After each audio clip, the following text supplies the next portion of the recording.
the very lovely duo Penelope Cruz and Michael Fassbender.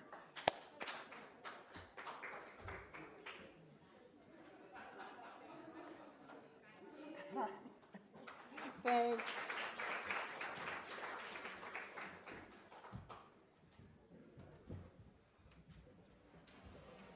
All right. Thank you. Yes, you want to get some water first. Penelope, can I ask you, you're no stranger to Cormac McCarthy having done all the pretty horses, but this is a lot darker. Given the intensity of both the intimacy and the violence involved, did you have any concerns? Yes, I had a lot of concerns. And I mean, all the pretty horses, I loved working with his material. I was already a big fan of him. The movie was not as violent as this one. There was violence in the book, but in this one, there's not a book from this one. It's just in the script you see that you're going to really treat that subject, and I was worried about how that's going to be treated because I said no before to many movies because of the way violence was treated like it didn't matter, more like a video game, like no meaning of things. And in this movie, when you read it or when you watch those scenes, it hurts to watch them, and that's what should happen. And I'm not interested in being part of the others, where it's just a game. No? I'm sorry, I'm repeating the same thing. No, sorry, I wasn't listening. Michael, why do you think the counselor has no given name? Oh, laugh it up. But we haven't heard you before.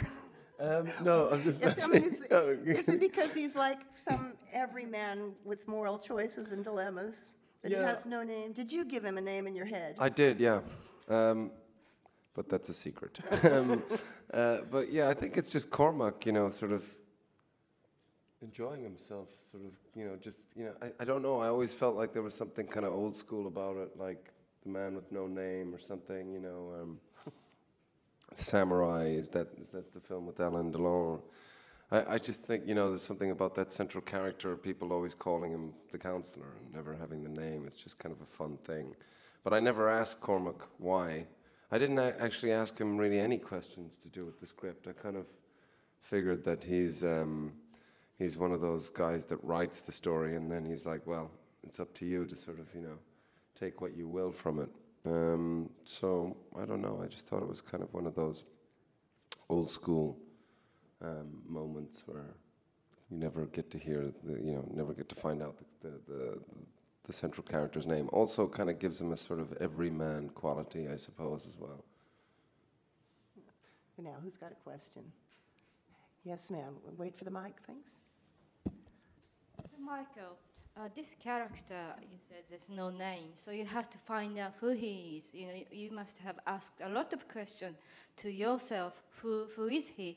What is he? What kind of question most difficult for you to find out who he is?